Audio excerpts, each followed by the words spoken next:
qué apertura, qué país tan bello que tenemos. Bienvenidos al segundo capítulo de la 9ª edición del Fórum Empresarial de Buenos Aires.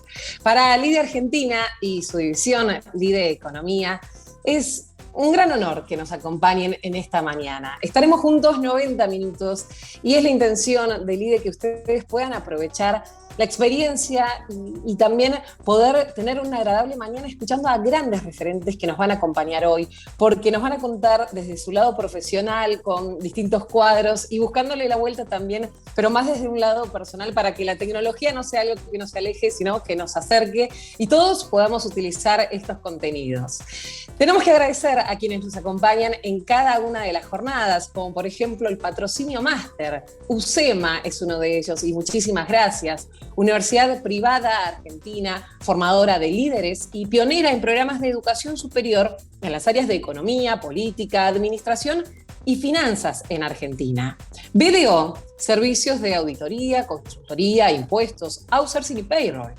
Y el patrocinio de Red Hat, proveedor mundial, líder de soluciones de código abierto para empresas y organizaciones.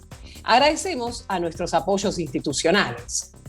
La Cámara de Comercio e Industria Argentino-Alemana, la Cámara de Comercio, Industria y Servicio Argentino-Brasileña, la Confederación Argentina de la Mediana Empresa, la Cámara de Comercio e Industria Franco-Argentina, CREA, la Secretaría de Ciencia y Técnica de la Universidad de Buenos Aires, GS1 Argentina, Instituto Argentino de Siderurgia, Sociedad Rural Argentina.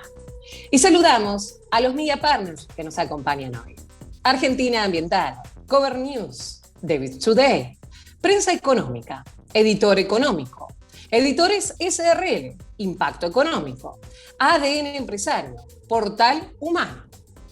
Agradecemos a su vez a Just Forwarding, nuestro partner estratégico, y a nuestros proveedores oficiales, Claves y Logitech. Lide Argentina es una organización carbono neutro, al igual que sus eventos, gracias al apoyo de Carbon Group, quienes se encargan de realizar las mediciones de las emisiones de gases, y Climate Trail, responsables de la compensación de bonos. A continuación, invito a Rodolfo de Felipe, presidente de Lide Argentina, para ya realizar la apertura de este fórum. Y Rodolfo, qué apertura, hablando de inicios, empezar esta mañana con el himno, bueno, en una semana tan importante justamente. A mí la verdad que me generó hasta la nostalgia de estar allí cuando estamos juntos en cada uno de los fórums, porque ese sentido de patriotismo siempre tan marcado en los fórums para mí tiene como un sello especial de Lide. Qué lindo empezar la mañana así. Así es, muchas gracias, Antonella, y bueno, por tu presentación. Y esta semana fue el Día del Himno, es la canción argentina más linda y sobre todo la más emocionante y la más valiosa, porque nos une a todos en un abrazo, en ese abrazo que necesitamos todos los argentinos hoy. Así que muchísimas gracias a vos, gracias por la presentación, Antonella, nuestra locutora oficial que engalana de todos nuestros encuentros virtuales y presenciales. Que tengas una buena mañana, Antonella, y nos estamos viendo seguro. Muchas gracias, igualmente.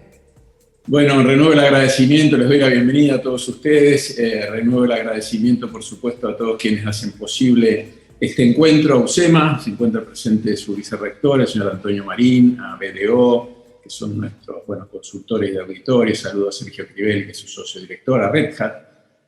También nos acompaña Jorge Pairó, que es Country Manager. A las dos empresas que hacen posible que nosotros seamos una organización carbono neutro, que es Carbon Group y Climate Trail.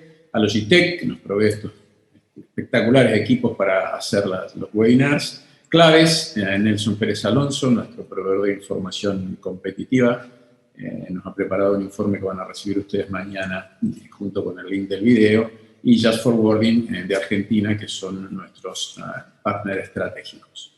Quiero destacar en esta fresca mañana, la presencia de invitados especiales. Saludo al señor Rafael Aranjuez, que es CEO de Edwards Argentina, Gustavo Rosquín, de Biener Laboratorios, una empresa importante del interior del país, de Rosario, Enrique Falgueiro, presidente y CEO de Atanor, del Grupo Albó, una empresa muy conocida dedicada a la industria de los agronegocios, un gran proveedor, a Rodolfo Sagel, que es presidente de AEF, del mundo aduanero, del mundo de las aduanas y los despachos, al señor Gabriel Bourdín, que es presidente de Petropac, el director de Petropac, otra empresa del interior del país, en este caso de Entre Ríos, al que saludo y doy la bienvenida. y a representantes que están al frente de instituciones amigas.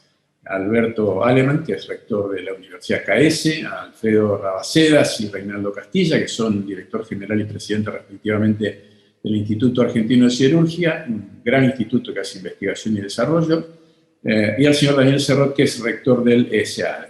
Y bueno, y por supuesto también a todos los miembros, la gran cantidad de miembros de Liga Argentina que nos acompañan esta mañana, y a los miembros de nuestro comité de gestión y nuestro consejo consultivo. Es un gran gusto tenerlos aquí.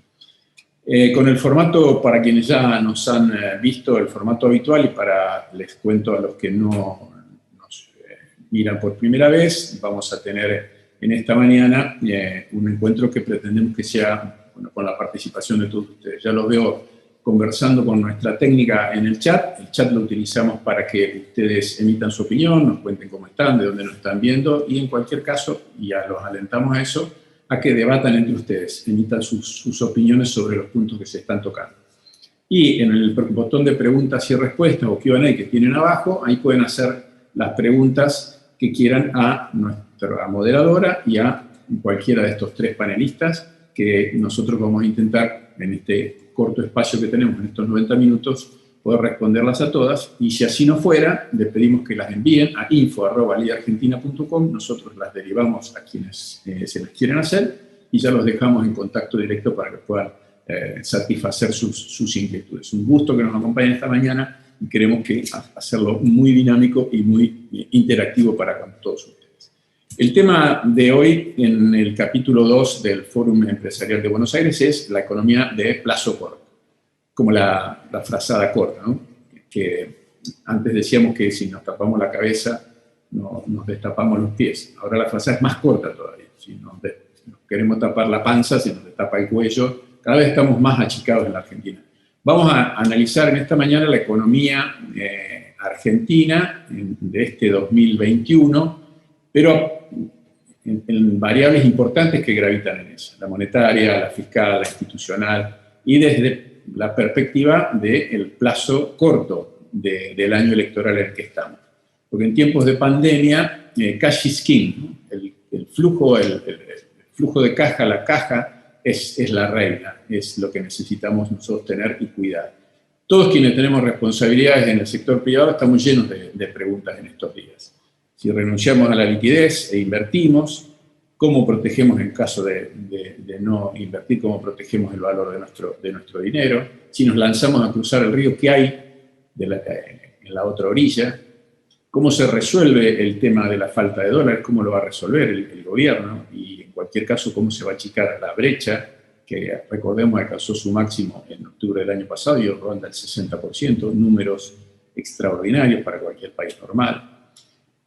Los argentinos, parafraseando a Keynes, sabemos muy bien lo que significa, o lo que puede pasarnos, que el vino más rico se nos puede caer, se nos puede volcar entre la copa y la boca. Y de hecho nos ha pasado muchas veces en ese trayecto, se nos ha caído el vino. Entonces, para hablar en esta mañana de estos temas tan importantes, tan interesantes, como dije, para todos quienes tenemos responsabilidad, que tenemos empleados, que tenemos la obligación moral de proteger nuestro patrimonio o de ganarnos nuestra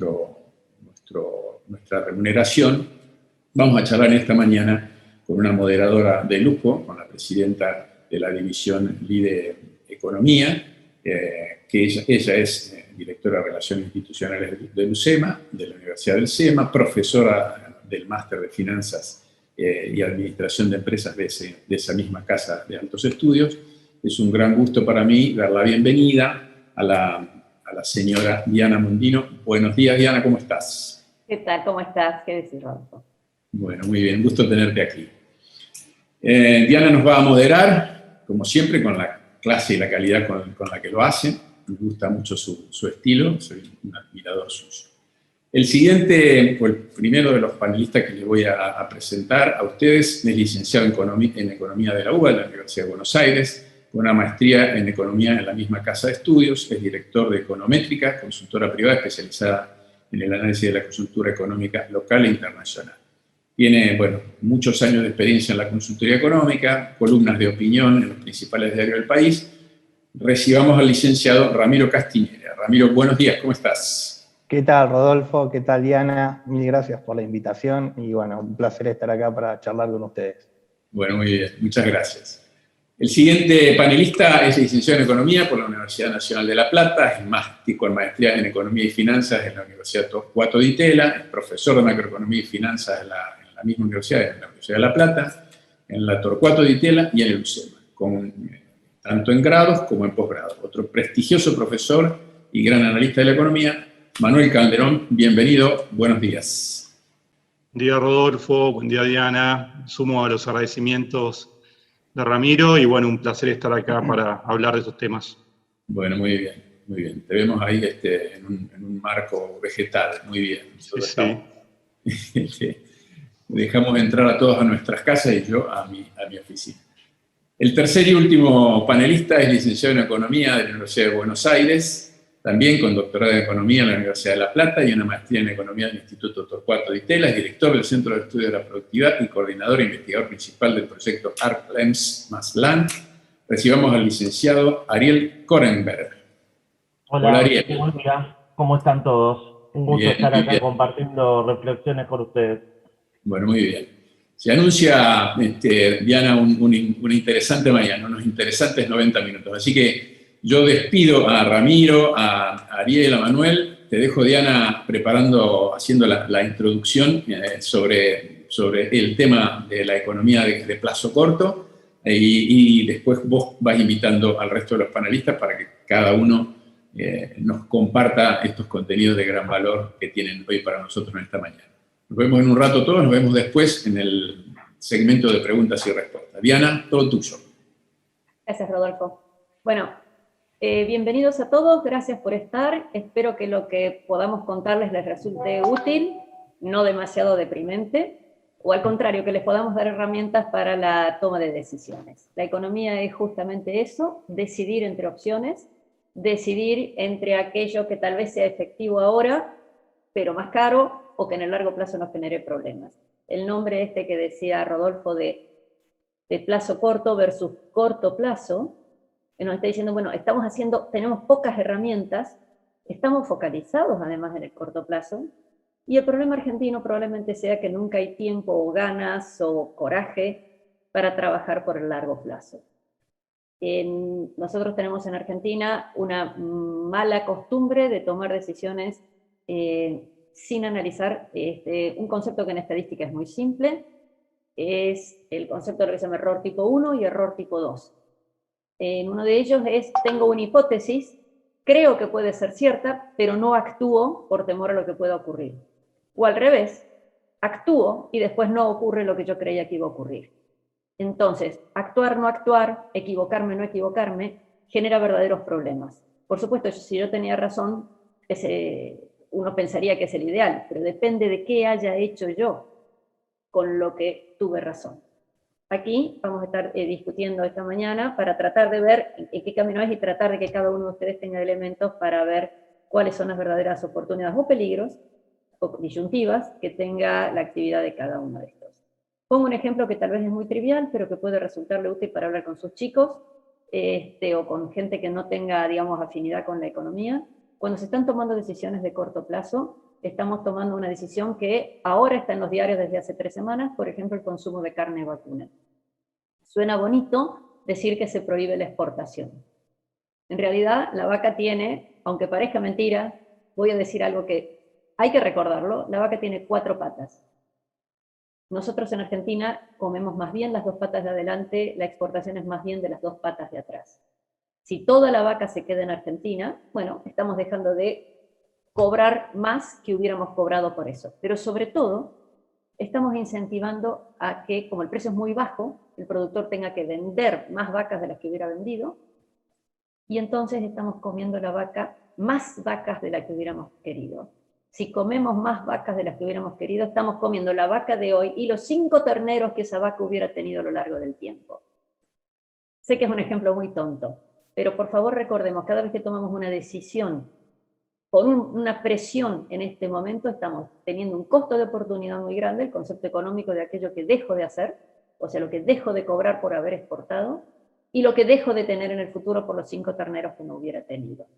De nuevo, es un ejemplo extremadamente trivial, pero que nos hace falta recordarlo continuamente, por lo menos recordarlo a nuestros dirigentes que parecen olvidarlo después de décadas de intentar las mismas políticas. Argentina tiene varios problemas que se manifiestan en la caída del PBI per cápita en una forma secular, y el problema no es solo que hayamos caído en el PBI per cápita, sino que otros países han ido creciendo. O sea, la brecha que se está generando con nuestros vecinos en Latinoamérica o el resto del mundo es muy grande. Estamos generalmente instrumentando políticas muy diferentes, tenemos inestabilidad macro, tenemos inestabilidad institucional. Por lo tanto, nuestros tres invitados de hoy vamos a estar hablando justamente de los temas macro, política fiscal, política monetaria, de nuestra realidad económica actual, de la estructura económica argentina y de los temas institucionales. Así que bueno, es una agenda muy completa. Comenzamos, Ramiro, si podés habilitar tu cámara, y nos vas a estar contando un poco de la situación actual junto con Manuel. Bueno, Diana, como vos marcabas, en mi presentación me voy a dedicar a la coyuntura, pero nos va a deslizar sola la presentación, nos va a deslizar a las discusiones estructurales de la Argentina. Así que si bien arrancamos con el corto plazo, a los últimos minutos de la presentación vamos a estar hablando de las cuestiones estructurales que llevan a las preguntas que vos hacías, que son básicas, pero que Argentina aún así no las cumple, eso es lo sorprendente. Así que la presentación la armé en 3 etapas para que podamos diagramarla, que acá está. Voy a hablar de 3 temas, que va a ser el soja y el Banco Central, la soja en $600 nuevamente y el Banco Central a ver si compra o acumula o no reservas. Después una segunda etapa que va a ser inflación y nivel de actividad, ¿no? La inflación ya 4% mensual, buscando quizás un poco más, y el impacto que ya empieza a tener sobre el nivel de actividad. Y después un poco de la deuda, la eterna deuda argentina y las elecciones, ¿no? Fíjense que son 12 slides, así que no me va a llevar más de 15 minutos la presentación para poder cumplir con el cronograma. Así que arrancamos con la primera etapa, que va a ser soja y Banco Central. Y bueno, acá lo que muestro en este gráfico es la entrada de dólares, obviamente es P por Q, ¿no? Donde P es el precio y Q es la cantidad. Bueno, este gráfico está mostrando exactamente el Q. ¿Cómo fue la campaña agrícola de Argentina, la que se está vendiendo hoy al mundo? Principalmente este es el momento de la liquidación de la cosecha gruesa de la famosa soja, ¿no? La soja, fíjense que llegó a 47 millones de toneladas, ¿no? El maíz llegó a 58 millones de toneladas. Es decir, todas en rigor fue negativa, o sea, no fue un año de aumento, de récord de producción. Podemos decir que no fue un año récord, pero tampoco fue un año malo, ¿no? Y obviamente, ¿por qué no fue récord o por qué fue en descenso? Bueno, estos son justamente por el impacto de las políticas públicas. Las retenciones y el desdoblamiento cambiario desincentivan, desalientan la producción, y acá lo empezamos a ver. El último récord fue en 2 campañas atrás, y ahora vemos como producto de nuevamente el incremento de retenciones, nuevamente el desdoblamiento cambiario, lleva a que el productor pierda la mitad de los ingresos, se los lleve el Estado, y después sobre eso encima con lo que le queda tiene que seguir pagando impuestos. Y también tiene que seguir pagando todos los insumos dolarizados, lo cual hace de que le extraigan toda la renta extraordinaria. Pasamos a la siguiente slide. Y acá, bueno, el milagro que sucedió a corto plazo, que fue directamente que voló la soja.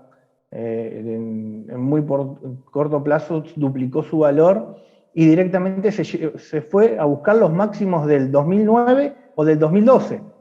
Entonces, acá en estos 2 gráficos lo que hicimos fue mirar el famoso P por Q. Y en el siguiente slide lo que vamos a ver es el impacto, ¿no? Estamos hablando de la liquidación de divisas. Es récord desde el 2003 y para atrás también. Es récord histórico la liquidación de divisas. ¿Y por qué es récord histórico? Bueno, porque si bien en el 2009 subieron fuerte los commodities, también Argentina tuvo una sequía muy importante. De hecho, Sudamérica tuvo una sequía muy importante.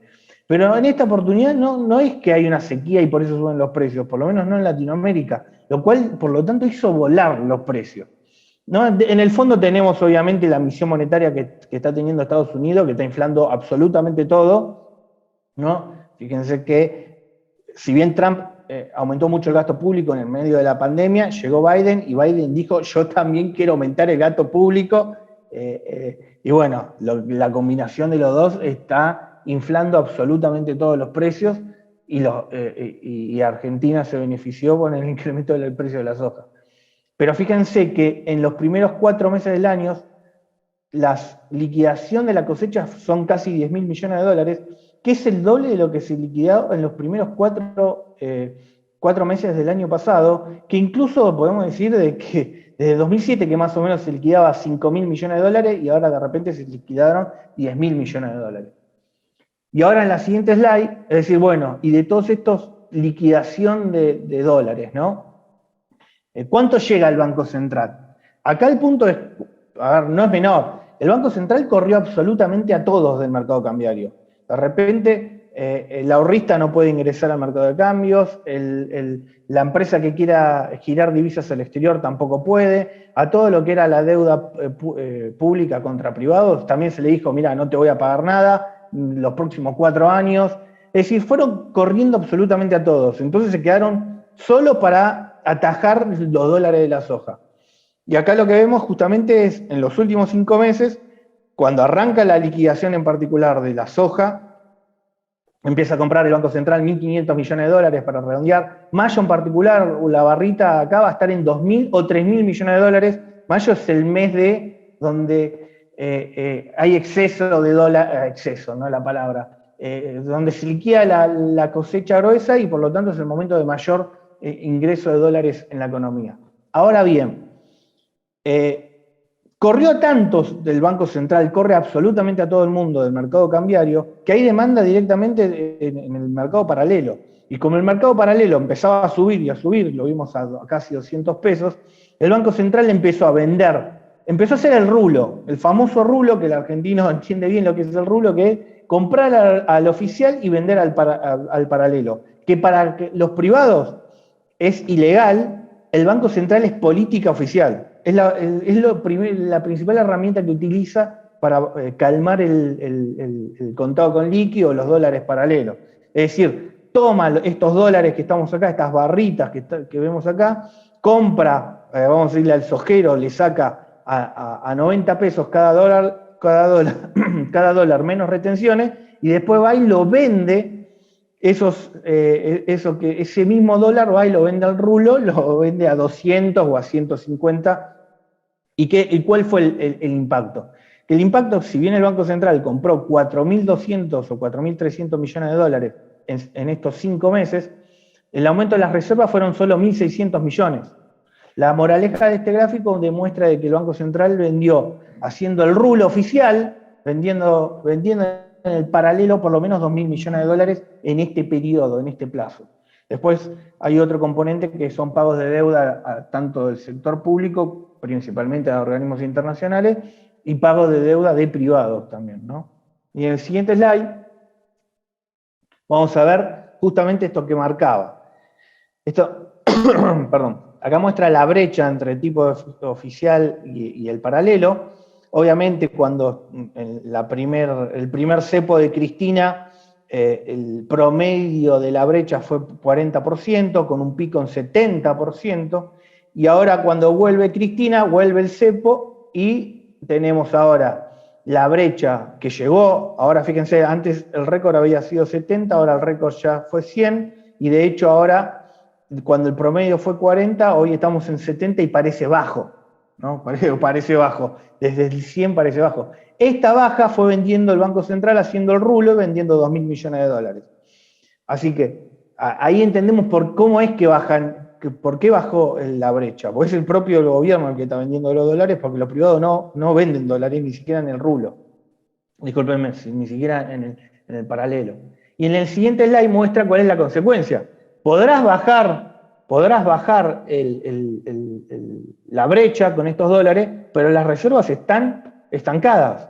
Fíjense cómo muestra. Acá, cuando el gobierno anterior tenía 70.000 millones de dólares, pierde las elecciones, arranca una corrida violenta, terminan 44.000 millones de dólares, y hoy estamos en 40.000 millones de dólares, ¿no? O sea, fíjense lo que fue el primer año de pandemia, que se perdieron más o menos 5.000 millones de dólares para redondear, y ahora en el momento, casi en el mejor momento, como le estaba mostrando, las reservas están casi en el mismo valor. Entonces, ¿cuál es la moraleja? La moraleja es impresionante que Argentina, en el mejor contexto internacional, con la soja en $600, con casi el gobierno nacional sin necesidad de pagar la deuda, porque el canje de deuda pateó todos los vencimientos para el próximo gobierno, y aún así, bueno, y encima corrió a todos del mercado oficial de cambio y aún así las reservas no aumentan. En abril, en mayo en particular, sí van a aumentar porque es el mes, siempre es el mes de mayor liquidación de divisas, pero después vuelve a una normalidad, ¿no? Este mes puede llegar a comprar y podemos llegar a ver aumentar las reservas de 40 a 42 a 43, pero va a ser nada más que eso, toda la liquidación de la cosecha, los mejores precios internacionales y las reservas nada más que aumentan 4.000, 5.000 millones de dólares, muestra el conflicto y el problema que tiene el Banco Central, de los cuales a este voy a volver en breve cuando hablemos del pago de la deuda. En el siguiente slide, ¿no? Ahora vamos a hablar de lo que está sucediendo con la inflación y el nivel de actividad, ¿no?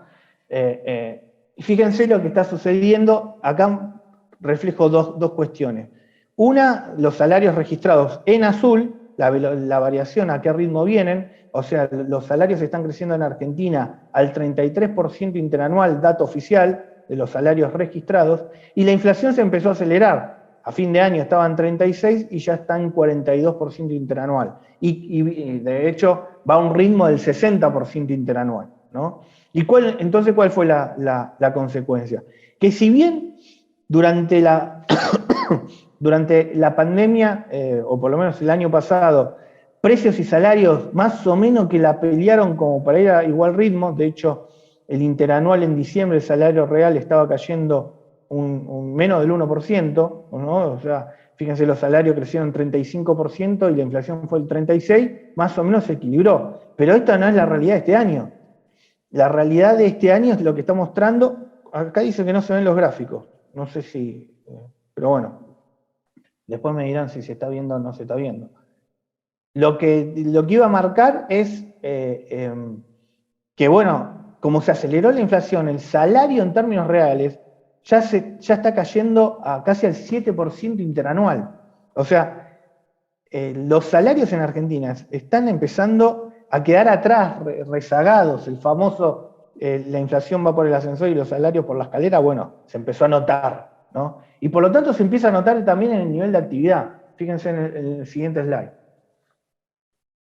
El siguiente slide muestra lo que es el nivel de actividad. Argentina está estancada hace una década. Esta línea que está para atrás la tienen que tirar para atrás una década.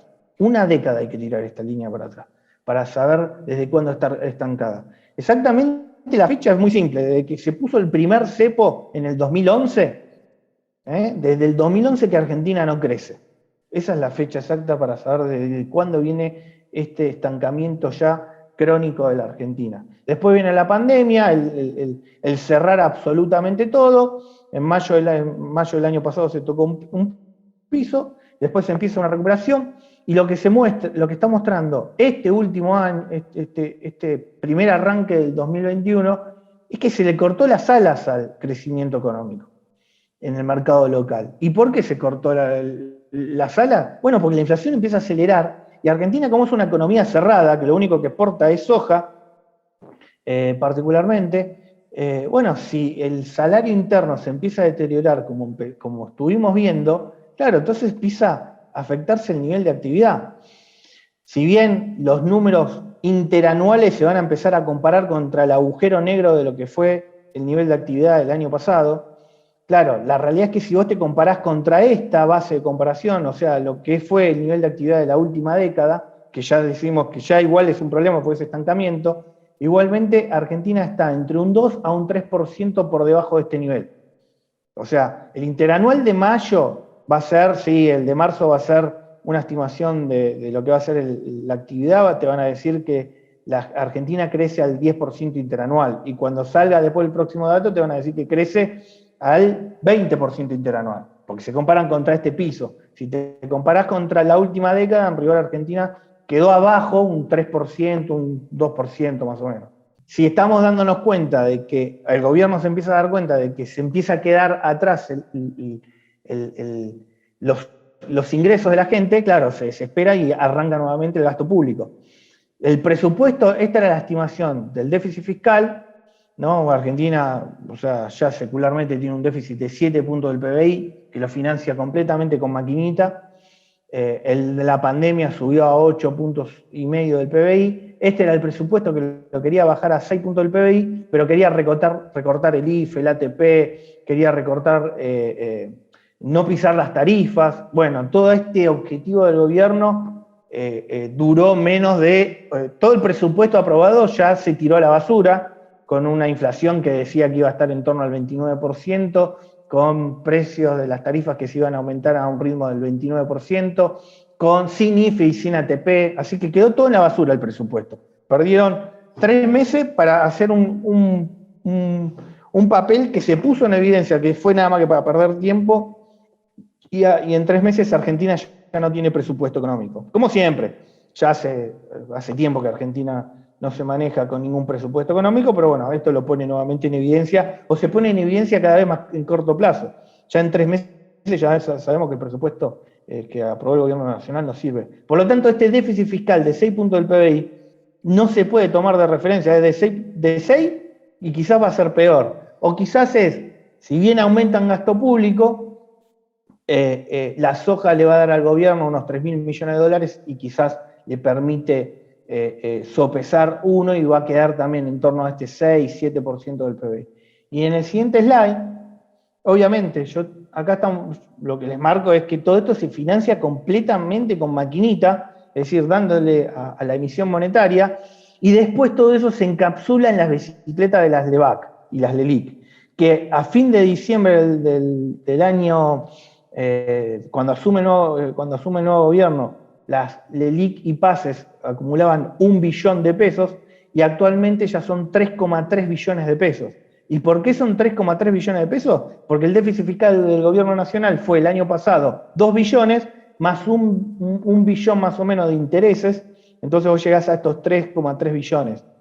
Y como la estrategia va a ser la misma de acá hasta las elecciones, estos 3 billones de LELIC se van a transformar por lo menos en 5 billones hacia el momento, digamos, de acá a un año. O sea, la bicicleta de las LEBAC va a tener una dimensión de que se va a llevar puesto, obviamente, al Banco Central y posiblemente al peso, como siempre sucede, cuando aumenten los pasivos, que ahora en breve vamos a hablar de eso, pero no es menor de que ver la dinámica. El gasto público lleva la emisión monetaria, el gobierno, incluso el gobierno anterior lo intentó encapsular con las LELIC y las LEBAC, hasta hay un momento que desborda al Banco Central, eso colapsa, ¿no? Cuando el nivel de LELIC y LEBAC ya es más grande, de hecho fíjense que es más grande que la propia base monetaria, la base monetaria son 2,5 billones y las LELIC son 3,3 billones, y yo les digo que esto va a estar en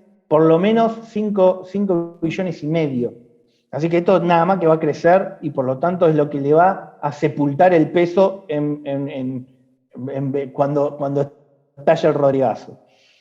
Y en la siguiente slide, ya terminando, que quedan nada más que 2, que es el tema de deuda y elecciones. Diana, ¿voy bien con el tiempo? No, pero no importa, está interesante. Ya se quedaron nada más que dos slides.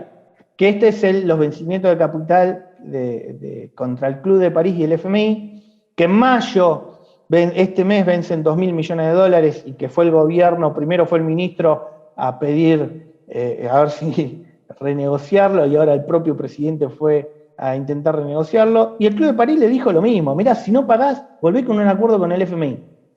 Tan simple como eso le dijo, tanto al ministro cuando fue el mes pasado como ahora cuando fue el presidente.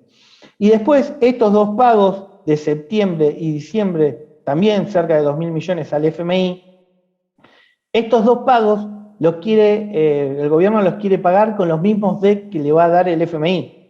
Entonces, ¿qué va a suceder? Este pago es casi seguro que Argentina no lo paga, y por lo tanto que posiblemente entre en default con el Club de París, algo que es normal. La Argentina de los últimos 20 años, 14 estuvo en default con el Club de París.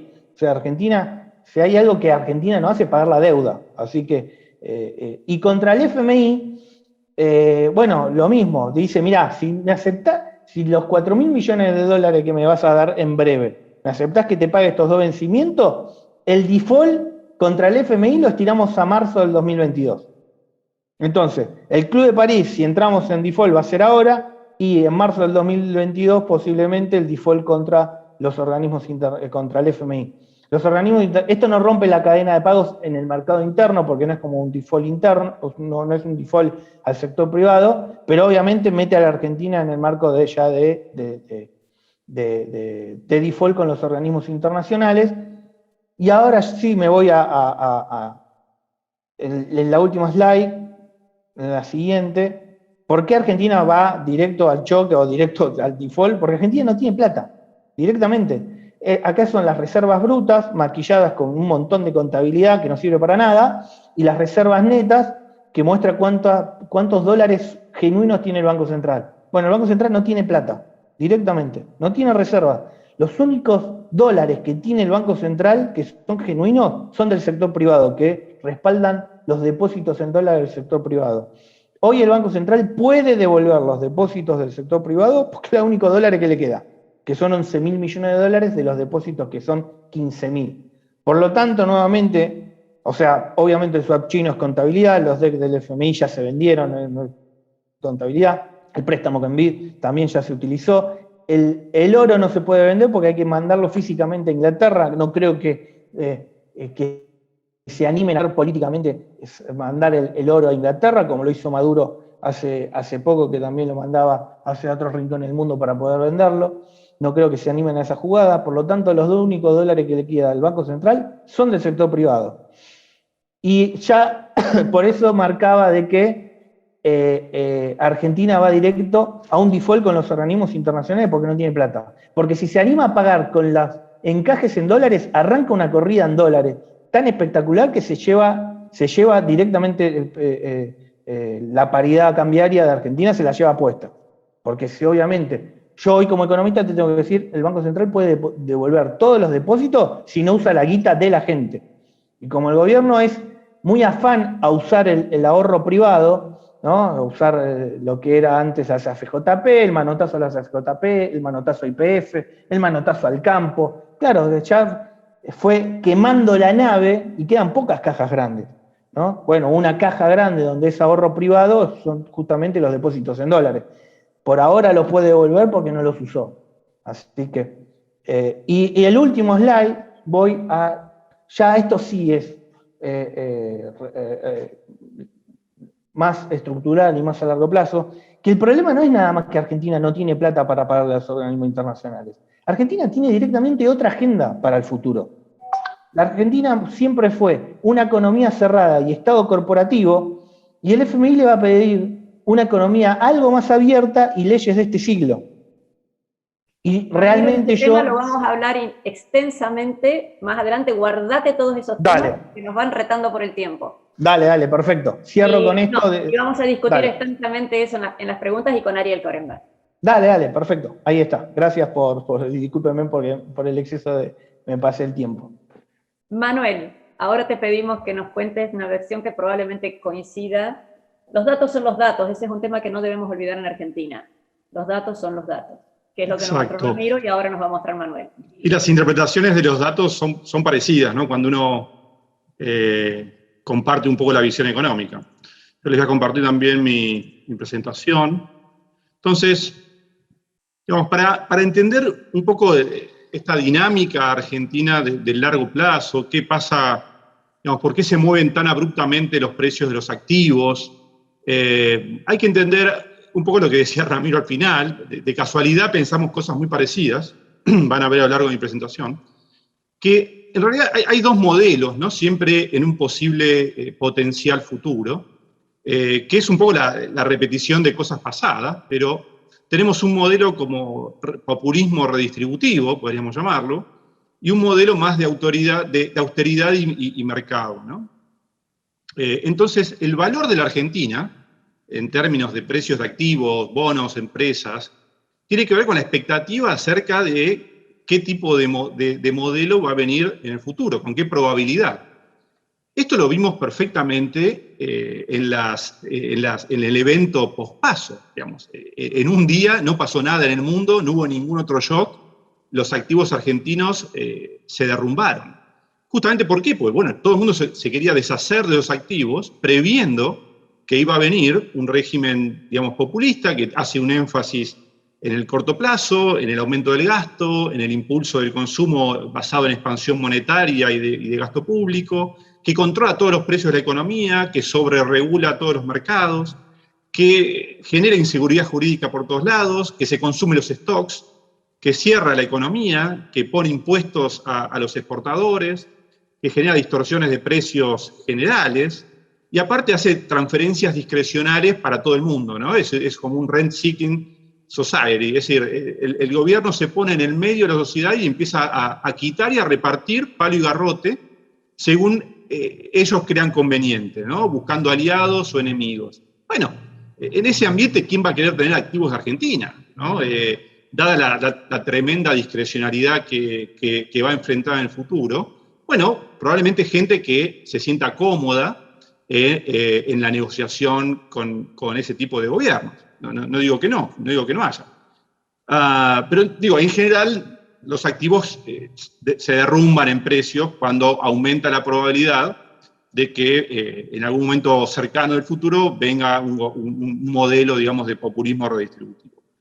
Y el modelo contrario es que en general se van alternando, porque cada vez que, digamos, se agota el populismo redistributivo hay que ordenar las cuentas, no queda otra, porque no se puede hacer nada si no, que yo llamo de austeridad y mercado, que tiene un énfasis en el largo plazo, un control del gasto público y también, digamos, una búsqueda de austeridad fiscal, propone más disciplina monetaria, obviamente intenta bajar impuestos, le gustaría desregular un poco más los precios y los mercados dentro de lo que la economía política hace posible.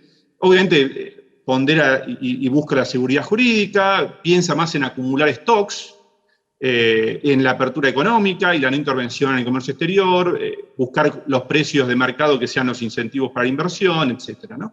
Entonces, estos dos modelos están siempre en la cabeza de los inversores. Los inversores, como vos decías, Diana, están tomando decisiones constantemente y están ponderando las probabilidades acerca de estos dos modelos. Entonces, cuando aumentan las probabilidades de que cambie un modelo por otro, entonces, bueno, se mueve muchísimo el valor de la Argentina. Todo lo que los activos hundidos, digamos, o las inversiones fijas en Argentina. Entonces, los precios están reflejando las probabilidades de ocurrencia de cada uno de estos regímenes. Ahora, yendo más, teniendo ese modelo en la cabeza, porque me parece a mí que cualquier interpretación de los números tiene que tener ese modelo en mente, si no son números nomás sin entender por qué se generan, digamos, y qué pueden desencadenar. Entonces, este modelo de populismo redistributivo es totalmente un modelo de dominancia fiscal, como llamamos los economistas, ¿no? Es decir, el Banco Central, dado que el Tesoro ya agotó todos los stocks, no puede aumentar más los impuestos tradicionales, pues ya llegaría, si no, a instancias confiscatorias y bajaría incluso la recaudación porque baja la base imponible. Es decir, la gente escapa de los impuestos buscando otros activos o se deshace de los activos más taxados. Entonces, el gobierno necesita buscar otros impuestos. Y bueno, el típico impuesto muy fácil de recaudar y muy terriblemente costoso, como lo sabemos en Argentina, es el impuesto inflacionario, ¿no? Que básicamente se genera por un exceso de emisión de pesos que la gente no quiere, el mercado no quiere esos pesos, entonces se deshace como puede, compra cualquier tipo de activo, eso genera inflación, desde, no sé, dólares hasta latas de tomate, ¿no? Es decir, nos refugiamos donde podemos y de acuerdo a los ingresos o a la complejidad de cada uno, en diferentes activos, termina generando inflación, y eso es un impuesto inflacionario. Ahora, ¿el Banco Central qué hace para tratar de sacar parte de esa emisión que le dio al Tesoro? Bueno, retira pesos mediante bonos o deuda, que en este momento son las LELIQs, antes fueron las LEBACs. ¿Y esto qué es? Una acumulación de deuda hoy para, en el futuro te estás comprando un problema, tenés que decidir qué vas a hacer con esa cantidad de dinero descomunal que puede representar, si no te renuevan, digamos, los vencimientos, que son de cortísimo plazo, una emisión futura y un problema inflacionario en el futuro, ¿no? Entonces, es como un intercambio entre inflación presente e inflación futura, si es que el Tesoro no cambia su comportamiento, ¿no? Uno podría decir, bueno, el Tesoro para arreglar esto tendría que tener superávit, con el superávit retirar, digamos, pesos o deuda pública de la economía, y de esa manera, digamos, habría menos expectativa inflacionaria. Pero bueno, eso implicaría un cambio de régimen, ¿no? Entonces surge un mercado paralelo. ¿Por qué? Porque si no surgiera un mercado paralelo, digamos, el Banco Central y el gobierno, ¿qué hacen? Meten cepos por todos lados, controles de precios. Entonces se arma una brecha entre el precio del dólar oficial y el dólar financiero paralelo. El Banco Central ahora, esto es algo nuevo de este tercer o cuarto ya gobierno kirchnerista, que hace el rulo, ¿no? El rulo del central. Antes nos regalaban a nosotros el rulo, ahora se dieron cuenta que es beneficioso y lo aprovechan ellos. En realidad el rulo es un impuesto más que nos cobran, ¿no? Es un impuesto a los exportadores y a los que necesitan dólares que no pueden adquirir en el mercado oficial. Entonces, como explicaba Ramiro hoy, el Banco Central lo que hace es vender reservas contra operación de bonos, regulando al dólar MEP, dólar bolsa o el contado con liqui. Entonces, está comprando dólares a la cotización del mercado oficial de liquidación de exportaciones, el MULC, a 94, se los compra a los exportadores y los vende a 152 en el mercado financiero, bueno, a quien quiera comprarlos. El problema es que quien quiera comprarlos terminan siendo empresas para poder importar o pagar deuda, para poder distribuir dividendos muchas veces, porque el gobierno es completamente discrecional en permitir a quién le vende y a quién no le vende. O sea que no se puede confiar en que uno va a tener los dólares para pagar la deuda que tienen las empresas, y eso está pasando en empresas grandes en este momento, ¿no? Entonces, bueno, se genera todo una incertidumbre altísima. Y al margen de esto, después tenemos el problema de qué hacer con las LELIQs, que es, como también mostraba Ramiro, es una bola, ¿no?, que va creciendo a tasas del 35, 40%, dependiendo de la tasa, ¿no?, todos los años, y bueno, que eso está ahí y lo vamos pateando para adelante, pero en algún momento hay que enfrentarlo. Mientras haya cepo, digamos, los tenedores de LELIQ, que son principalmente los bancos, exclusivamente los bancos ahora, pero en realidad es dinero por cuenta de sus depositantes. Los depositantes hacen plazo fijo en el banco que hace plazo fijo compra LELIQs, o sea que en última instancia la decisión de la renovación o no de los LELIQs es de los depositantes de plazos fijos, en gran parte.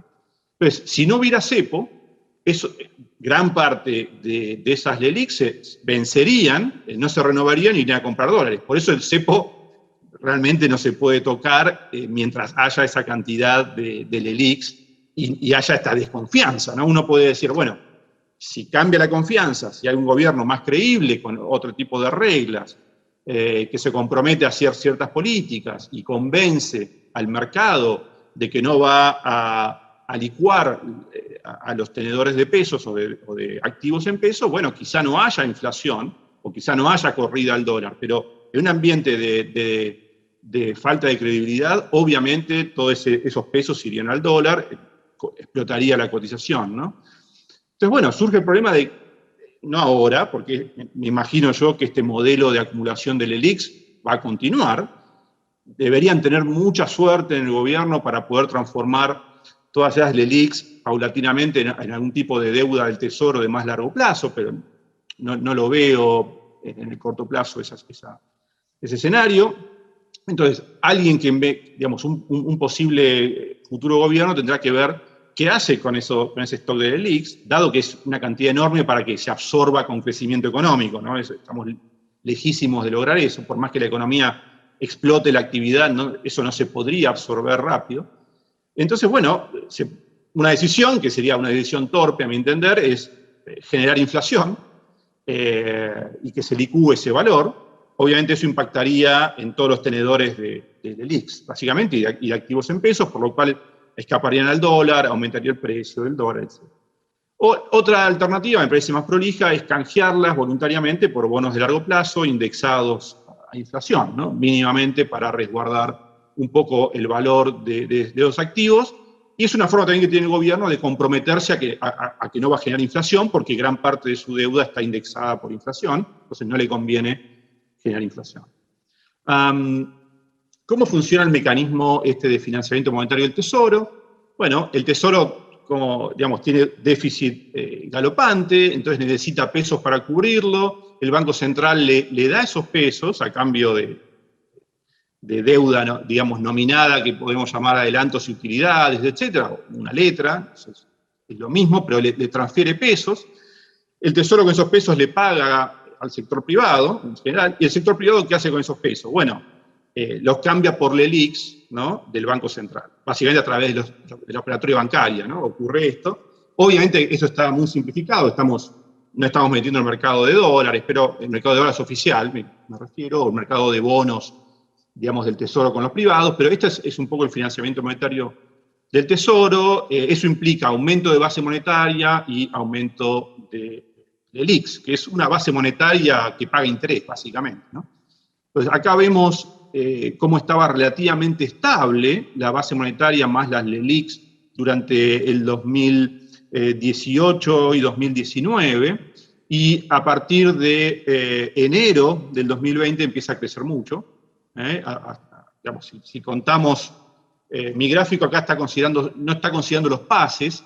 Yo a los pases soy un poco más benévolo, porque los considero como un instrumento de regulación monetaria que puede ser justificable, ¿no? Entonces no lo considero como parte del problema. Quizá los pases se podrían mantener, pero bueno, las LELIQs sí es un problema. Entonces, en mi gráfico me da un crecimiento aproximadamente del 70% desde el inicio, digamos, en enero del 2020 de este nuevo gobierno. Obviamente esto, digamos, termina generando inflación, ¿no? Un mes antes, un mes después, no importa, va a generar inflación en el mediano plazo y cada vez más en el corto plazo. La agenda financiera, bueno, la explicó recién Ramiro. 2021 ahora vence en 4.568 millones con el fondo, entre agosto, septiembre, noviembre, diciembre. Y fíjense lo que son los vencimientos 2022-2023 de 20.000 millones de dólares cada uno, ¿no? O sea que, claramente, si este año tenemos problemas con 4.000, imagínense el año que viene, que la economía va a seguir igual que este año probablemente, de donde sacamos 20.000 millones solamente para pagar al fondo.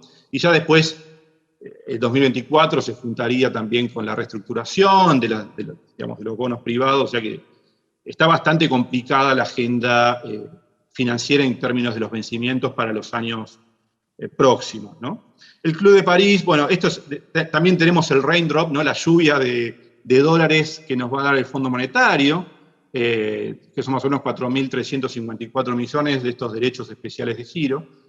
Obviamente, como ustedes saben y leen los diarios, esto está en discusión a ver qué va a hacer el gobierno. El ministro obviamente querría usarlos para tener un marco de negociación mucho más amistosa con el Fondo y el Club de París, pero desde la política local un poco lo están bombardeando para que lo están tratando de empujar a usarlos en algo así como reactivación económica, ¿no? Básicamente consumo de otro stock más. Que en una economía, a ver, yo no digo que esté mal gastarse este dinero en gasto, este año en particular de pandemia tan fuerte. El tema es que no somos Estados Unidos, ¿no? Estados Unidos lo puede hacer, puede generar un punto más de inflación o 3 puntos más de inflación anual respecto a lo esperado, o 4 incluso, pero digo, nosotros hacemos esto, hacemos una expansión y nos estamos comiendo stocks, porque de algún lado va a haber que sacar, si no, estos dólares para hacer los pagos, si es que el Fondo Monetario, el Club de París, no acuerdan un plan más largo, dado que no vamos a querer hacer este año electoral modificaciones, digamos, más de estructura, ¿no? O de regulación de mercados, ajuste tarifario, etc. Entonces va a ser muy difícil la negociación si encima el ministro va y dice, no, me están diciendo que los gaste, que incremente el gasto, ¿no? Bueno, el tema aparte después es muy difícil de bajar ese gasto que uno sube. Y nosotros no emitimos dólares. Esto es una lluvia de dólares transitoria totalmente. Shocks exógenos que podemos tener en 2021, claramente, ¿qué va a pasar con la vacunación a nivel argentino, obviamente, y a nivel global? Puede haber nuevas cepas que compliquen el panorama. El plan Biden, ¿qué va a pasar? Es un impulso a la economía, pero también está en duda ahora si puede generar una inflación más alta de lo esperado. El dato de ayer de inflación no fue para nada bueno, se esperaba más o menos un 0,2 y resultó un 0,8 mensual, un número bastante alto. Eso el mercado lo está leyendo como que puede impactar sobre tasas de interés en algún momento, que cambie un poco esta política expansiva de la Fed y empieza a dar indicios de querer subir la tasa. Eso puede generar un desplome importante en los precios de los activos, que crecieron bastante estos últimos meses. Entonces el mercado, yo estoy viendo que se está como adelantando un poquito, se está como autodisciplinando, ¿no? Está viendo esto y está diciendo, bueno, mejor me disciplino antes que venga la Fed y me suba un cuarto de punto la tasa y arme un descalabro, porque tienden a reaccionar muy fuerte los precios de los activos. Manuel, entonces, te propongo, sí. me están retando por el tiempo, así que yo te reto a vos. Dejemos toda la parte internacional y para el tema de preguntas, así concentramos todo lo que es Argentina. Ya terminé acá, las conclusiones un poco las fui haciendo a lo largo de la charla, así que perfecto. Ok, bueno, Ariel, podemos complementar estos temas y después las conclusiones que tenía Manuel, que alcancé a verlas muy de reojo, las complementamos. Un gusto compartir acá las reflexiones. Yo voy a tratar de hacer alguna reflexión, o voy a respetar un poco la consigna del corto plazo, pero haciendo estas reflexiones sobre el largo plazo, el desafío es mostrarle en qué situación llegamos a partir de del siglo XX para acá en Argentina, demostrar que esta crisis económica no tiene absolutamente nada que ver con el efecto de la pandemia, sino cómo nos adecuamos a la pandemia con diversas medidas de políticas públicas que han empeorado la situación de crisis disruptiva que para mí se inició con casi la quiebra total del sistema financiero si hubiera continuado la corrida bancaria contra depósitos en dólares de agosto del 2019, como me sorprendió, para bien, coincido con el diagnóstico tanto de Ramiro como de Manuel. Manuel acaba de describir prácticamente la coyuntura que Argentina tuvo en el año 89-90 y por el cual fue necesario hacer el plan Bonex, y por qué repetimos todas estas crisis en Argentina en forma recurrente. Bueno, primero y fundamental, lo que hay que tomar en cuenta, y acá me ubico, acá hay dirigentes empresarios, posiblemente políticos, y esto es más que todo dirigido a la dirigencia política y sectorial, para tomar en cuenta la gravedad de la situación que estamos pasando, que es absolutamente independiente de la pandemia. En efecto, con la pandemia y el efecto sobre todo de la cuarentena estricta más larga del mundo, Argentina hoy produce en términos de volumen físico de producción de bienes y servicios per cápita casi lo mismo que en el año 1974. Solo estamos 2% arriba de lo que teníamos en el año 74.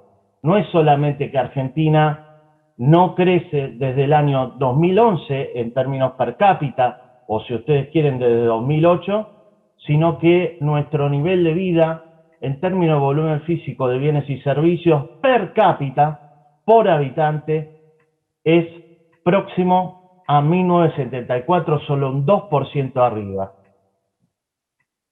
Prácticamente terminé mi alocución. Tomemos en cuenta en qué nivel está Argentina. Repito, estamos igual que en 1974. ¿Por qué?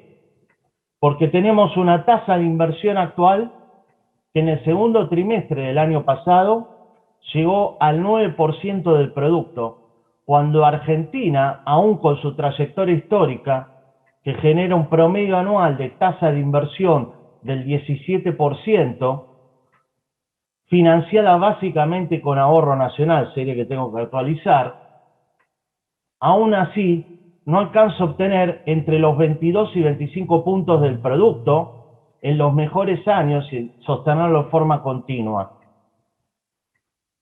El dato de la inversión al año pasado y al año 2019 reflejaba una tasa de inversión entre 13 y 14%, pero resulta que para poder crecer el stock de capital, el principal componente que explica esta declinación en el PBI per cápita en los últimos 40 y pico años,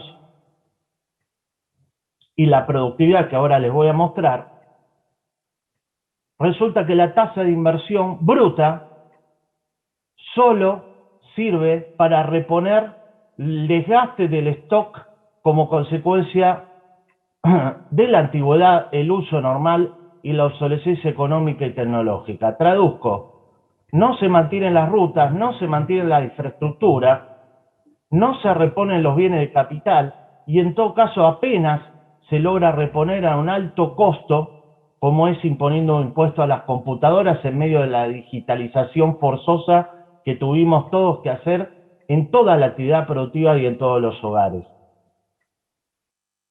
La tasa de inversión apenas se alcanza a reponer la depreciación de las maquinarias. Más aún, en el segundo trimestre llegó al 9% y hubo una destrucción estadística del stock de capital. Sin capital, un país no crece. Sin capital humano, un país no crece. Por eso, la secuencia actual de tener un año y medio cerrada las universidades a la presencialidad y a la realización de seminarios en un contexto de conectividad mínima empuja a los vulnerables a salirse afuera del sistema. No es solo la pobreza actual, sino la pobreza futura lo que está generando el cierre del sistema educativo en un año en la educación primaria y secundaria y en un año y medio va ya para fin de mayo en el caso de la universidad. La productividad total de los factores, es decir, el nivel de productividad cuando comparás el PBI no solo con el trabajo, sino con el capital y el resto de los factores productivos, está a niveles del año 50. Aun cuando tengamos una recuperación a tasas chinas este año, cosa que dudo, pero esa es la apuesta, por lo menos un 7%, que descontando el efecto de arrastre estadístico nos daría 2 o 3 puntos, igual que el promedio histórico del último siglo, la productividad total de los factores está prácticamente igual a la del año 52. Un país que no invierte, no ahorra en términos de moneda doméstica en el sistema financiero doméstico y mercado de capitales, que pueda traducir ese ahorro en inversión y que no invierte, es imposible que se desarrolle.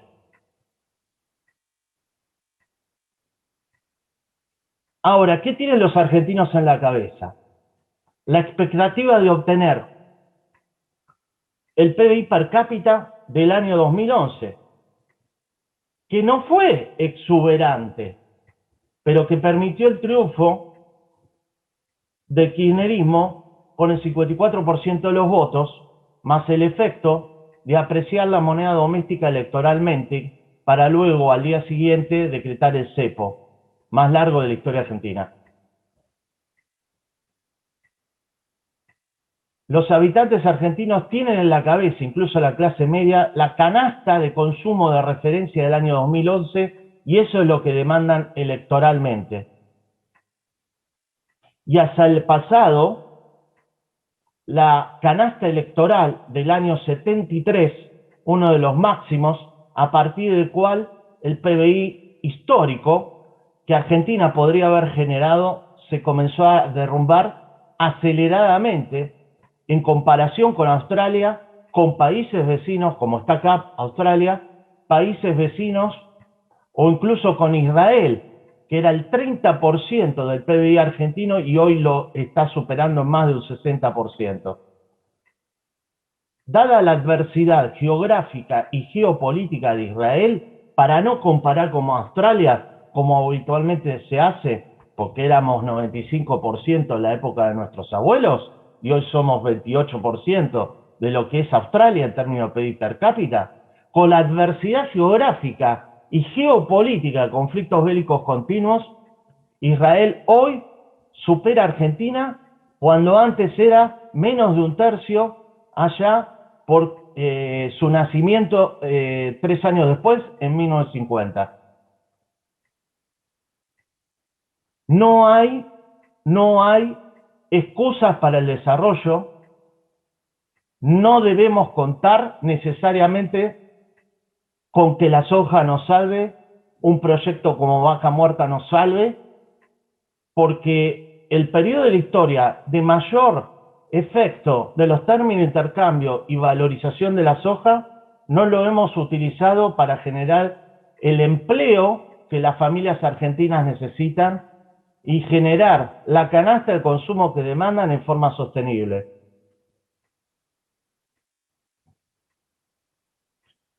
Yendo al dilema que trasuntó en la charla de Ramiro y también de Manuel, quisiera señalar un punto, porque el dilema argentino, que me voy a atrever, creo que me quedan 3-5 minutos, a dar un diagnóstico muy rápido de cómo salir, se debe principalmente a una cuestión. Argentina, y acá hay unos apuntes, no es para que ustedes lo miren, es para mí, para tenerlo presente. Argentina necesita un boom exportador urgente. No un año, no 2 años, no un lustro, como sí lo tuvo en los 90, y ahora lo voy a describir, sino en forma continua. El norte estratégico que no nos brinda ni el oficialismo ni la oposición actual debe ser exportar. Para mí. La falta de plan estratégico, de orientación estratégica en la dirigencia política e incluso sectorial es máxima. Aporto esto.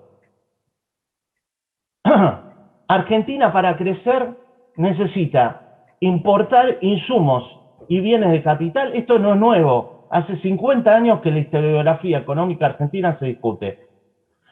Necesita importar insumos intermedios y bienes de capital para, esto es muy simple, la industria, el propio sector agropecuario que importa insumos en dólares, las maquinarias agropecuarias, las maquinarias y herramientas que necesiten los distintos rubros de la industria, pero ahora se agregó, por suerte, el sector servicios basados en conocimiento, que es tercer o cuarto rubro exportador de Argentina y que lo hemos destruido con la derogación o recambio de una ley en contra de las empresas que Argentina debería darle e incentivar para que el capital humano instalado en los servicios basados en conocimiento, joven, millennial o centennial, no se vaya al país de al lado con una política fiscal más sostenible.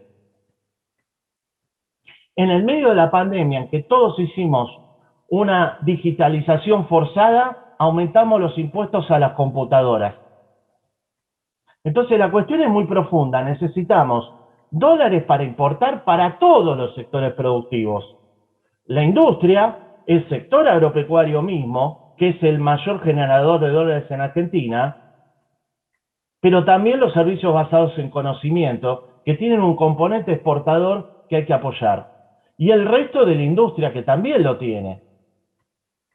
Sin embargo, necesitamos atender los servicios de la deuda, el giro de utilidades y dividendos de la inversión extranjera directa que Argentina también necesita, el pago de la deuda privada, pero además de la deuda pública, que cada tanto, cada 10 años, y en realidad hecho en promedio cada 7 años, no es normal esto, cada 7 años Argentina tiene una crisis disruptiva como la que estamos pasando, que por suerte no es institucional, pero tomar en cuenta que el presidente Macri es el primer presidente no peronista en 70 años después de Alvear. En esa situación estamos. Los dólares que genera el sector privado en sus exportaciones los debe comprar el sector público para atender los pagos de la deuda externa. Por lo tanto, el tema de generar un sector exportador fortalecido debe estar acompañado de un sector público consolidado fiscalmente que baje la presión impositiva al sector exportador y le permita exportar. Porque el sector público, con su deuda pública, necesita comprarle los dólares al sector exportador. Antes el agro siempre estuvo la industria en parte, y ahora los servicios basados en conocimiento, que con el cepo no le deja acceder a sus propios dólares para importar las computadoras que necesita, por ejemplo. ¿Por qué no pasa esto? Porque no hay un Estado, y ya termino, Diana, no hay un Estado independiente de la política. Esto es más profundo. No hay un Estado independiente de la política. Me voy a dar 2 cifras, pero me voy al diagnóstico. En todo caso, después vuelvo. No hay personal profesional meritocrático independiente de la decisión del líder de turno. No hay 3 poderes, hay uno. Y a ese uno, que es el presidente, actúa como si fuera Luis XIV. No sucedió profundamente la Revolución Francesa en Argentina. Por eso recurrimos cada vez que caemos en una hiperinflación, y ese es el riesgo que tiene hoy Argentina, de caer en una hiperinflación. Lo que describió Manuel es el mismo riesgo que tuvo Argentina de tratar de esterilizar la emisión monetaria porque el Estado se queda sin crédito, para luego reventar en una hiperinflación o tratar de evitarla con un plan Bonex. Estamos de vuelta en esa situación.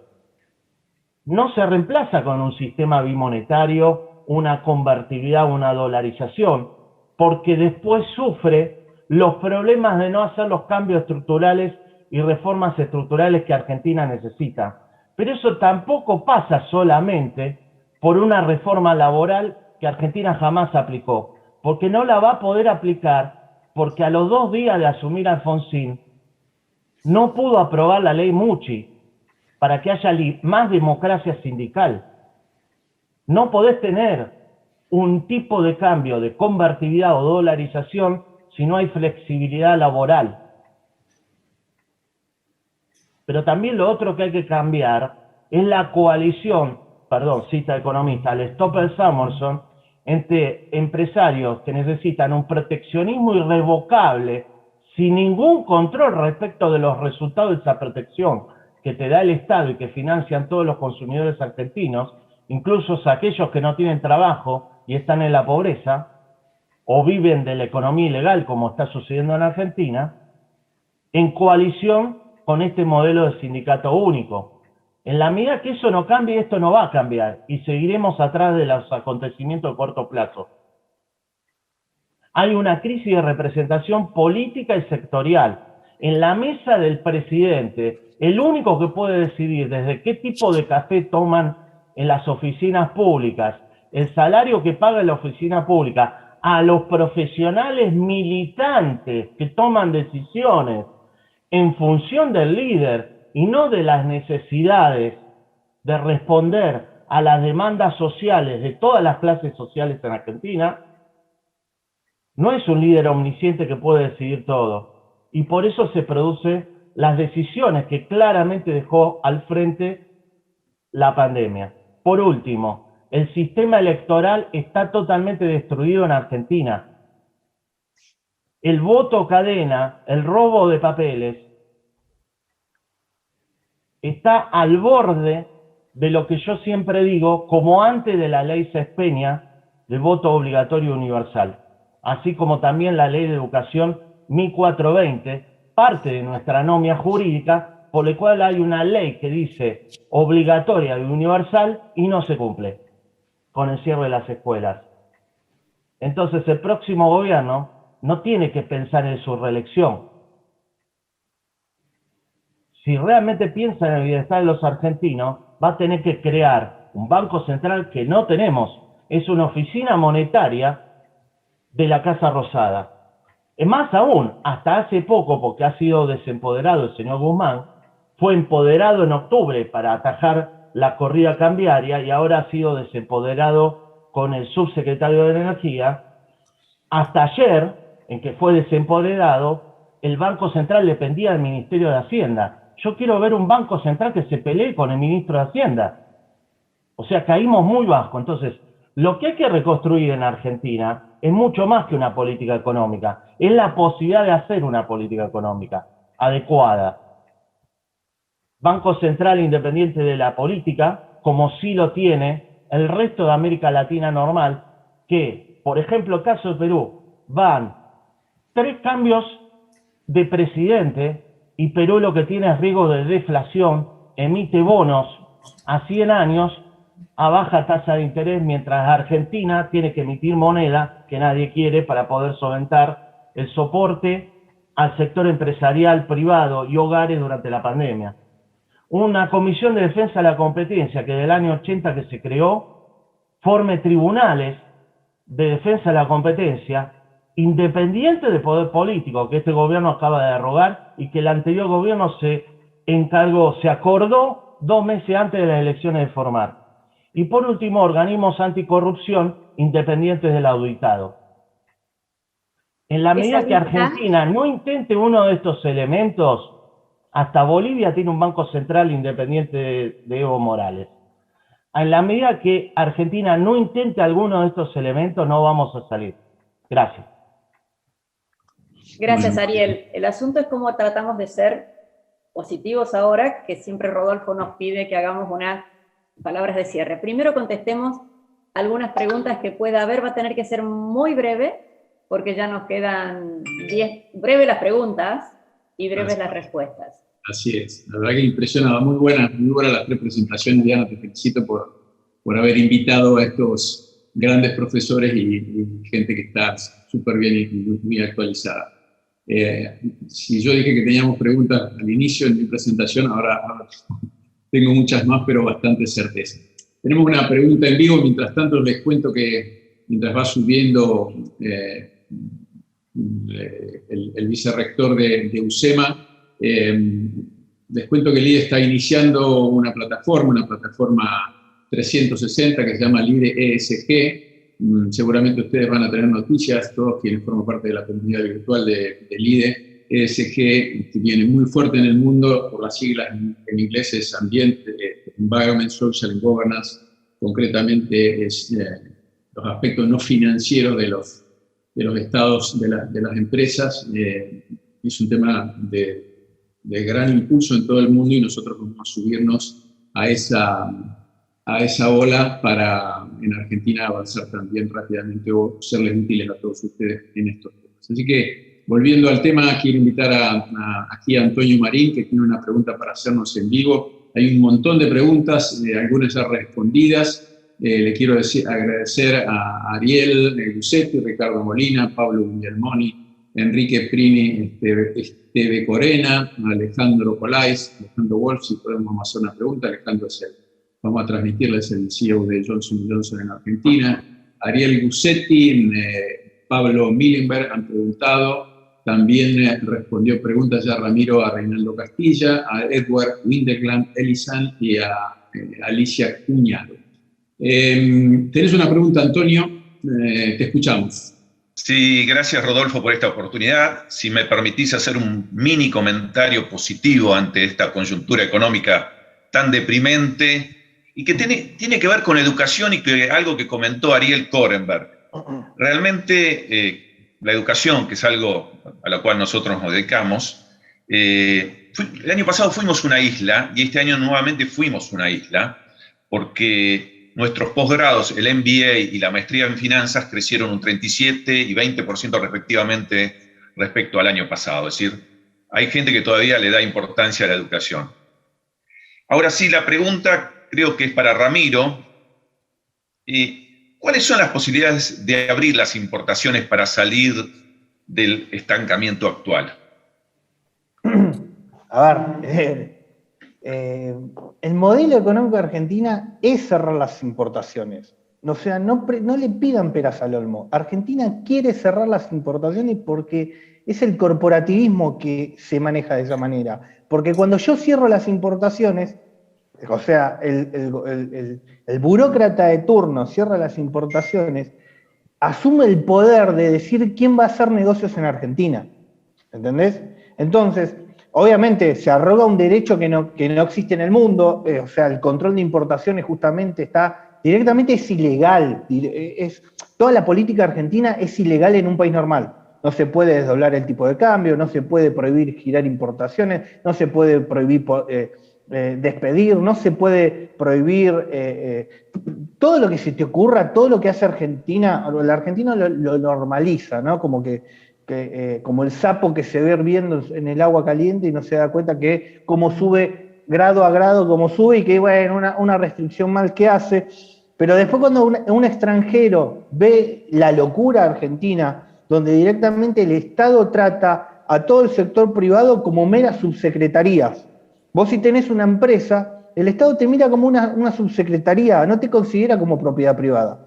De hecho, es más, si vos no te pones a las decisiones del burócrata de turno, vos empezás a ser enemigo del pueblo. Es una manera corporativa de ver el modelo, de manejar el poder, ¿me entendés? Y el otro punto no menor, mientras en el mundo a la gente se lo trata como ciudadanos, acá en Argentina no nos tratan como ciudadanos, directamente nos tratan como infantes. ¿Me entendés? Que es otro impacto del corporativismo que tiene la Argentina. Es decir, acá el poder político quiere manejar absolutamente todo, y cuando vos me preguntabas qué posibilidades hay de abrir las importaciones. Las posibilidades, obviamente, si querés ser un país normal, tenés que directamente abrir toda la economía. Y el gobierno nacional no debería meterse en decisiones de privados, en con quién quiere comerciar y por qué. Mientras sea legal, ¿por qué se tiene que meter el Estado? ¿Me entendés? Pero justamente el Estado corporativo cierra la economía para poder manejar todos los negocios. ¿Me entendés? De repente, vos fijate el último negocito chiquitito que apareció en Ezeiza, ¿no? De repente precisabas los test para salir del país. ¿Y qué hizo el Estado corporativo? Se quedó con el negocio. ¿Me entendés? O sea, vos fíjate que mientras en el mundo los negocios nacen de una buena idea, los negocios en Argentina nacen si encontrás el escritorio correcto. ¿Me entendés? Eso es el corporativismo que está haciendo colapsar a 40 millones de argentinos, mientras 5 millones se la llevan en pala.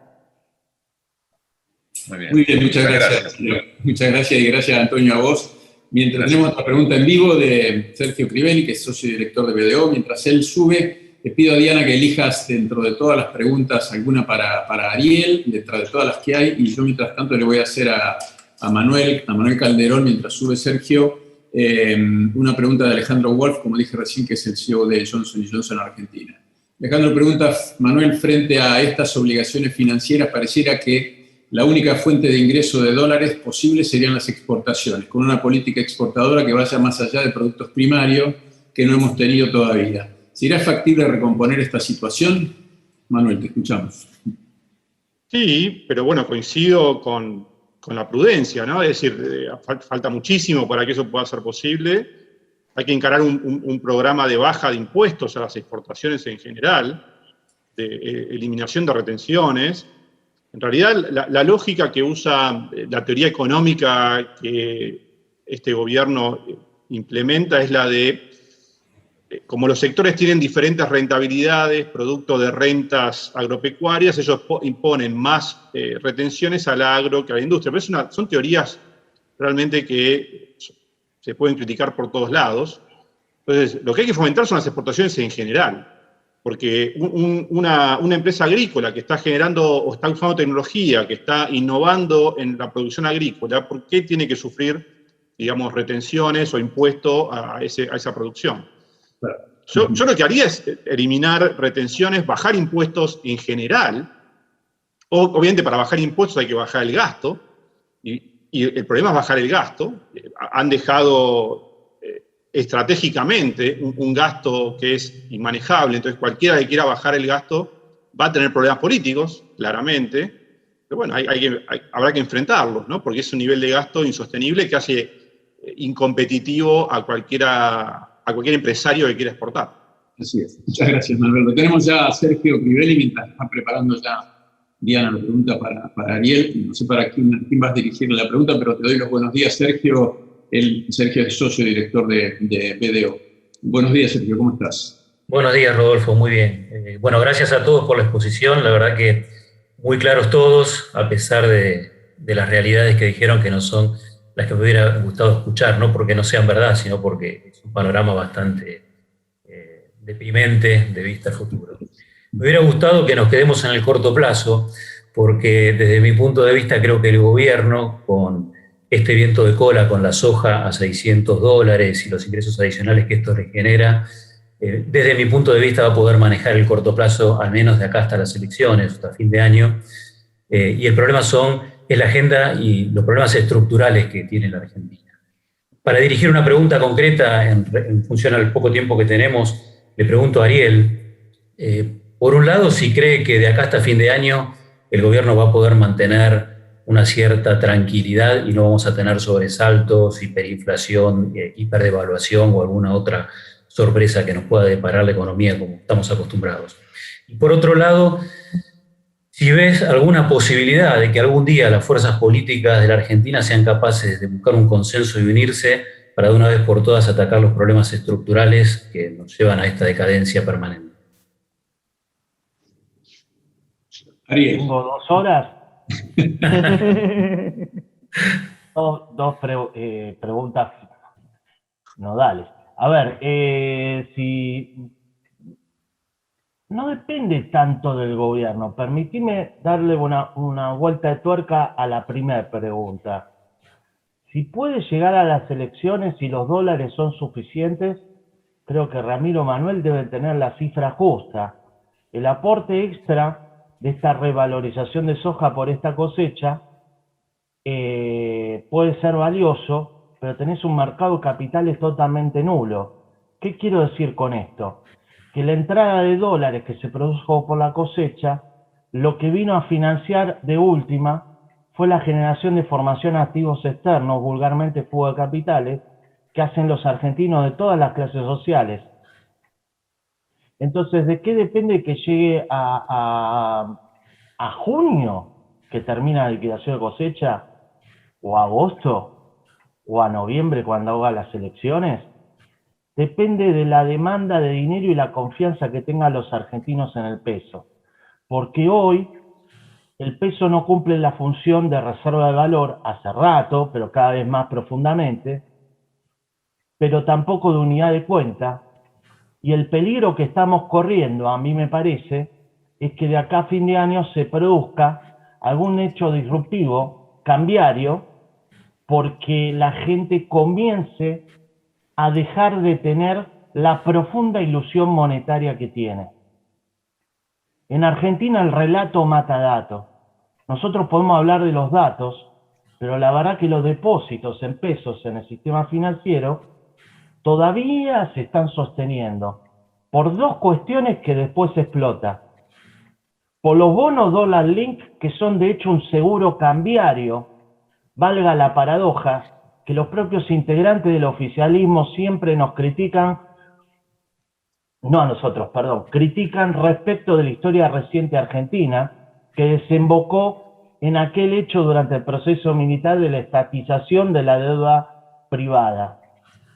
Si vos tenés que emitir un seguro de cambio vía bono dólar link para sintetizar o indexar los depósitos, es que no tenés confianza. Entonces el próximo plan de estabilización va a necesitar el mismo elemento del plan austral o el plan de convertibilidad, desindexar la economía y redistribuir ingresos entre ahorristas e inversores. Lamentablemente. Todo depende de acá a fin de año si la gente comienza a comprar dólares para hacer sus compras de supermercado. Mientras eso no suceda y siga habiendo ilusión monetaria y se crea en la remuneración de los depósitos indexados o los bonos dólar link, podrá zafar. Ahora, el día de mañana hay que pagar los bonos DólarLink con pesos. En eso me quedo. Tu segunda pregunta creo que era más estructural. El consenso sobre una serie de políticas estructurales hace 70 años que lo está esperando Argentina. Y está tal en la coyuntura de la década del 30 y del 43. Para que eso cambie tiene que rendir en términos sociales de que trabajar rinde. Muy bien. Y tiene que haber demanda social y un escándalo social. Te voy a dar un ejemplo. Cuando nos anoticiamos que los fideos para los vulnerables se compran a un precio por 4 veces el valor de mercado y por 2 veces el valor del precio oficial de precios cuidados. ¿Hubo un cambio funcionario? No. ¿Hubo reclamo de la Oficina Anticorrupción, Auditoría General de la Nación, SIGEN, UIF? No.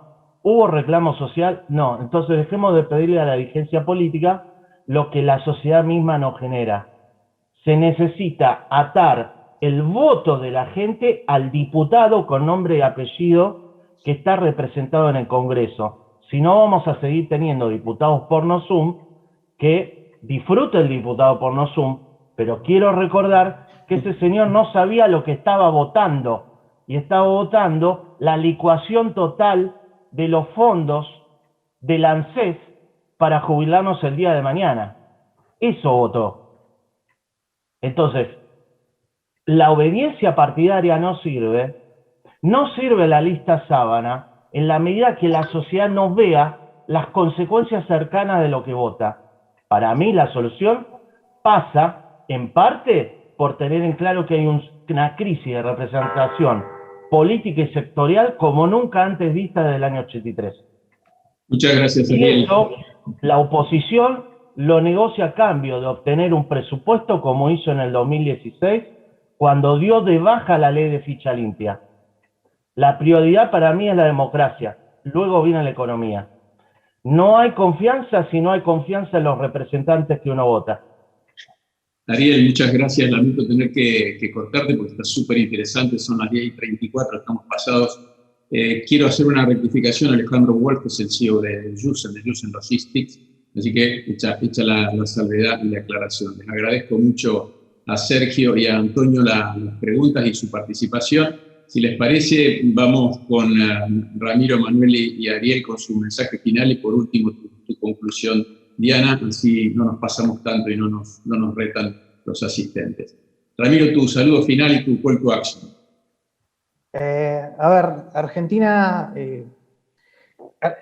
tiene dos grandes etapas Argentina, ¿no? La Argentina liberal, que le daba empleo absolutamente a todo el mundo, donde llegaban los barcos con los inmigrantes y a los 5 días ya estaban en algún rincón del país trabajando y armando un proyecto de familia.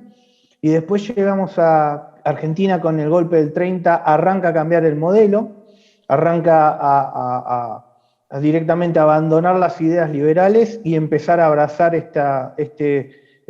lo que en ese momento estaba de moda, ¿no? El corporativismo estatal, copia del fascismo italiano e incluso de la España de Franco. Europa abandona finalmente ese modelo tras la finalización de la Segunda Guerra Mundial, y Argentina ahí, en vez de tomar ese camino, es cuando se empieza a casar directamente con este modelo. Ahora no lo quiere abandonar, prefiere morir con la bota puesta, por lo menos el poder político prefiere morir con la bota puesta antes de cambiar el modelo. Está absolutamente todos en una decadencia que hoy, como recién marcaba, antes había trabajo para todos, ahora no hay trabajo para las nuevas generaciones, casi no encuentran empleo. Directamente en blanco es una panacea encontrarlo, y si encuentran un empleo, incluso en negro o incluso en blanco, no va a superar los $400 en el mejor de los casos. Cuando $400 en un país desarrollado es directamente la propina. Argentina están queriendo que todos los jóvenes, claro, como los jóvenes llegaron tarde al reparto del corporativismo estatal, como nacieron tarde directamente, ya las cajas se repartieron directamente, entonces quieren proponerles que se contenten con un plan o directamente con relato. Bueno, yo creo que la juventud se está dando cuenta que este modelo económico de que directamente les coarta las libertades y directamente la posibilidad de desarrollo, bueno, si las generaciones nuevas no reaccionan, se los van a llevar puestos. Muchas gracias, Ramiro. Estamos a 10:37, Manuel, tu saludo, tu mensaje. No, sí, muy cortito. Me parece que el problema que tenemos es la falta de reglas estables. Eso genera, digamos, comportamientos arbitrarios de parte de los gobiernos que se suceden. Entonces nadie va a invertir en ese contexto con las expectativas. Pues hasta que no cambiemos esas instituciones, digamos, que no tenemos, hasta que no las generemos de forma creíble y con compromiso, creo que no vamos a generar el ambiente para la inversión. Muchas gracias, Manuel. Ariel. Sí, en el pasado Argentina logró un boom exportador espectacular con precios internacionales en contra. En efecto, lo mejor de los 90, la tasa de crecimiento promedio anual de las exportaciones fue próxima al 13%, mientras cuando tuvimos los precios a favor fue de solo el 2,5%. Muy bien, muchas gracias, Ariel. Tu cierre, Diana, como presidente de la División de Economía. A ver, yo tenía preparado algo, aunque parezca mentira, muy optimista, tratando de hablar del futuro argentino justamente a través de las exportaciones. Pero tengamos en cuenta que somos un país sin ahorro, sin inversión, sin trabajo, sin energía, que tenemos medidas incoherentes, todas las cosas que hemos escuchado. Pero creo que lo que más me gustaría rescatar de este panel es que la economía es mucho más que lo que se escucha en la tele, de hablar de a cuánto está el dólar, a cuánto va a estar la inflación. Creo que nuestros tres invitados han demostrado lo profundo, lo complejo que es el tema económico. Así que creo que esa es la mejor enseñanza que nos podemos llevar hoy. Muchas gracias, Diana. Renuevo el agradecimiento a Antonio, a Sergio, bueno, por supuesto a nuestros speakers, Ramiro, Manuel y Ariel. Diana, como siempre, impecable tu conducción, tu moderación. A todos ustedes por acompañarnos, con las disculpas, nos hemos pasado 9 minutos, no me gusta, me pone nervioso eso, porque el primer acuerdo que uno tiene que cumplir es el del tiempo, y el tiempo es oro, y el tiempo de ustedes es súper valioso. Pero también hemos tenido aquí contenidos súper interesantes y 3 profesionales, más Diana, más 2 personas que preguntaron, que han generosamente transferido sus conocimientos, su contenido para todos ustedes, para, como decimos siempre, ayudar a mitigar el impacto de la crisis y a lograr una más pronta recuperación. Le agradezco mucho al equipo de LIDE Argentina, que siempre nos entrega un continente para estos grandes contenidos muy profesional, muy serio y muy formal. Les deseo a todos ustedes para lo que resta de la jornada éxitos, buen trabajo y la posibilidad de volver a sus casas, quienes hayan salido a reencontrarse con sus familias, con sus afectos, que en definitiva son ellos quienes se merecen y la razón por la que trabajamos todos tanto. Me despido con el deseo de encontrarlos en el próximo evento de LIDE Argentina. Muchas gracias, que terminen bien la jornada. Gracias a todos ustedes.